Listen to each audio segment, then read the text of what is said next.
त्योहारी की खुमारी फिलहाल उतरी नहीं है। बाजार में सन्नाटा पसरा है और अगले एक दो दिनों में सभी की जो लाइफ स्टाइल है वो ट्रैक पर आ जाएगी। स्वागत है आपका लोकस्वर पर, मैं हूं आपके साथ दिलीप जगवानी। खबरों का सिलसिला शुरू करते हैं।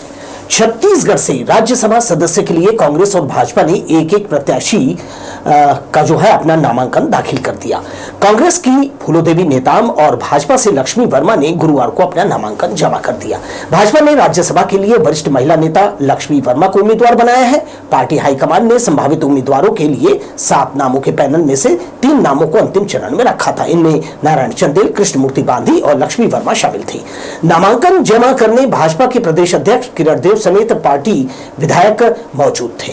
इधर नामांकन दाखिले के समय विधानसभा में नेता प्रतिपक्ष डॉक्टर चरणदास महंत, छत्तीसगढ़ प्रदेश कांग्रेस कमेटी के अध्यक्ष दीपक बैज, विधायक उमेश पटेल सहित कांग्रेस के कई विधायक और वरिष्ठ नेता उपस्थित रहे। नेताओं के नामांकन को लेकर पार्टी की मजबूती और संगठनात्मक एकजुटता का संदेश देने की कोशिश की।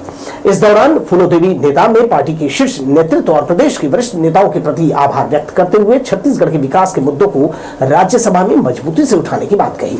गौरतलब है कि प्रदेश से राज्यसभा की 2 सीटें खाली हो रही है। फूलोदेवी नेताम के अलावा दूसरी सीट पर वरिष्ठ अधिवक्ता और सांसद KTS तुलसी का कार्यकाल 9 अप्रैल को पूरा हो रहा है। इन दोनों सीटों के लिए चुनाव प्रक्रिया शुरू हो चुकी है। दोनों ही राजनीतिक दलों ने छत्तीसगढ़ से महतारी को ही उम्मीदवार बनाया है।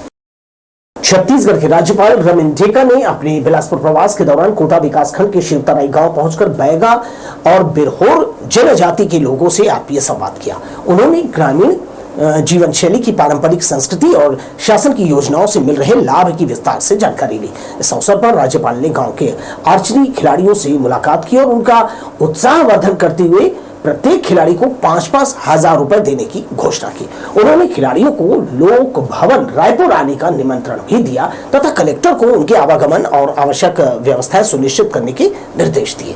राज्यपाल ने स्व सहायता समूह से जुड़ी महिलाओं से भी चर्चा की। महिलाओं ने बताया कि वे सिलाई, अचार, पापड़ निर्माण और बांस से उपयोगी उत्पादन जो है वो तैयार कर आत्मनिर्भर बन रही है। राज्यपाल ने आयुष्मान कार्ड, महतारी वंदन योजना, प्रधानमंत्री आवास योजना और PM जन योजना सहित अन्य योजनाओं के क्रियान्वयन की समीक्षा की। कलेक्टर ने जानकारी दी कि जिले में PVTG समुदाय के लगभग 6400 लोग 54 बसाहटों में निवासरत हैं।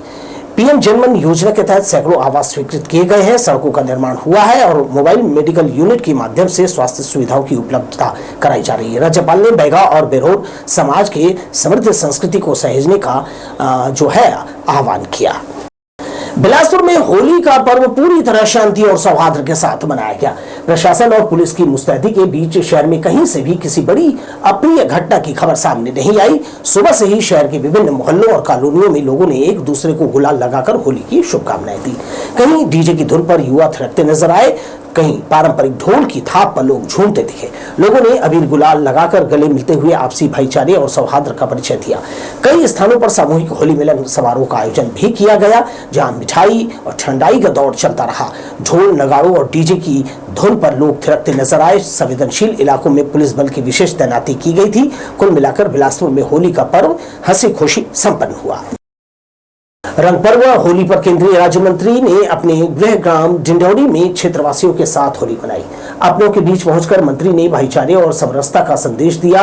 होली के अवसर पर केंद्रीय राज्य मंत्री तोखन साहू का स्थानीय ग्रामीणों और समर्थकों ने गर्मजोशी से स्वागत किया। ढोल, नगाड़ों और फाग गीतों के बीच मंत्री ने बच्चों, बुजुर्गों और माताओं के साथ गुलाल लगाकर होली खेली। इस दौरान उन्होंने कहा कि होली केवल रंगों का त्योहार नहीं बल्कि प्रेम, समरसता और एकता का प्रतीक है। अपने लोगों के बीच इस पर्व को मनाना उनके लिए सौभाग्य और आनंद का विषय है। केंद्रीय राज्य मंत्री ने सभी क्षेत्रवासियों से भाईचारा और नई ऊर्जा के साथ होली मनाने की अपील की। उन्होंने कहा कि आपसी प्रेम और सामाजिक सौहार्द ही समाज की सबसे बड़ी ताकत है। आम हो या खास, हर कोई त्योहार पर रंग और उमंग में सराबोर नजर आया। बिला विधायक और पूर्व नेता प्रतिपक्ष धर्मलाल कौशिक भी होली के जश्न में रंगे दिखाई दिए। परसदा स्थित अपने निवास पर धर्मलाल कौशिक ने क्षेत्रवासियों के साथ जमकर होली खेली। नगाड़ों की थाप और फाग गीतों की धुन पर विधायक कौशिक झूमते नजर आए। समर्थकों और स्थानीय लोगों ने उन्हें गुलाल लगाकर होली की बधाई दी। वहीं कौशिक ने भी सभी को रंग लगाकर गले मिलते हुए शुभकामनाएं दी। इस दौरान जो है फाग गीतों के बीच उन्होंने प्रदेश सरकार के सुशासन की चर्चा की और मुख्यमंत्री विष्णुदेव साय के नेतृत्व में प्रदेश के विकास कार्यों का बखान किया। कुल मिलाकर बिला विधायक का निवास होलियाना माहौल में पूरी तरह रंगा नजर आया। ईरान और इजराइल के बीच बढ़ते सैन्य तनाव का असर अब खाड़ी देशों की उड़ानों पर भी पड़ रहा है। इस बीच बिलासपुर से जुड़े 3 युवक दुबई में फंस गए। शिव मिश्रा, आकाश अग्रवाल और आयुष अग्रवाल पैकेज टूर के तहत दुबई घूमने गए थे। उनकी वापसी की पहली टिकट 28 फरवरी की थी जो कैंसिल हो गई।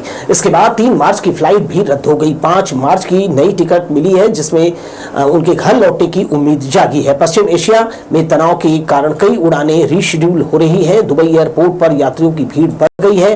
होटल में सुरक्षित तीनों युवक वीडियो कॉल के जरिए परिवार से संपर्क में हैं। शिवम ने केंद्रीय राज्य मंत्री तोखन साहू से फोन पर बात कर मदद मांगी, जिस पर उन्हें हर संभव सहयोग का आश्वासन मिला है। परिजनों ने भारत सरकार और विदेश मंत्रालय से सुरक्षित वापसी की व्यवस्था करने की अपील की है। हेलो फ्रेंड्स, मेरा नाम शिवम मिश्रा है। मैं करगी रोड, कोटा, जिला बिलासपुर, छत्तीसगढ़, भारत का निवासी हूँ। मैं अपने 5 दिन के दुबई ट्रिप के लिए अपने कुछ दोस्तों के साथ आया हुआ था, लेकिन अचानक से जिस दिन हमारी फ़्लाइट थी उस दिन ईरान और इजराइल के बीच काफ़ी तनाव बढ़ गया और उसकी वजह से सारी फ़्लाइट्स यहाँ कैंसिल हो गई है। हम सब यहाँ फंस गए हैं, बहुत सारे भारतीय यहाँ फंसे हुए हैं। तो मेरी भारत सरकार से निवेदन है कि वो कुछ भी करके हमको यहाँ से सुरक्षित अपने देश वापस लाने के लिए कोई व्यवस्था करें। हम अभी इंडियन एम्बेसी भी जाने वाले हैं। होली का त्यौहार इस बार भी रंगों और उत्साह के साथ मनाया गया, लेकिन इन रंगों के पीछे पुलिस की लगातार 3 दिनों की कड़ी मेहनत और पहरेदारी भी रही। इस दौरान जिले भर में सुरक्षा के व्यापक इंतजाम किए गए थे। हुड़दंग करने वालों और नशे में वाहन चलाने वालों पर सख्त कार्यवाही की गई ताकि आम नागरिक सुरक्षित माहौल में त्यौहार मना सके। सोशल मीडिया पर भी निगरानी रखी गई ताकि किसी प्रकार की अफवाह या भ्रामक सूचना से माहौल खराब न हो। 3 दिनों तक लगातार ड्यूटी निभाने के बाद जब त्यौहार शांतिपूर्वक संपन्न हो गया तो आज जिले के विभिन्न थानों में पुलिस कर्मियों ने भी सादगी और उत्साह के साथ होली मनाई। जवानों ने एक दूसरे को गुलाल लगाकर शुभकामनाएं दी, ढोल की थाप पर झूमे और मिठाई बांटकर खुशियां साझा की। अधिकारियों ने कहा कि जनता के सहयोग और पुलिस की सतर्कता से इस बार होली पूरी तरह शांतिपूर्ण रही। सरगंडा की बहतराई क्षेत्र स्थित अटल आवास से जो है दर्दनाक और दुखद खबर जो है सामने आई। यहाँ कुछ शरारती युवकों ने गरीब बुजुर्ग की रोजी रोटी का एकमात्र सहारा बने रिक्शा को होलिका दहन की आग में जला दिया। घटना का वीडियो अब सोशल मीडिया पर तेजी से वायरल हो रहा है, जिसमें साफ तौर पर देखा जा सकता है कि किस तरह बुजुर्ग के रिक्शा को आग के हवाले कर दिया गया।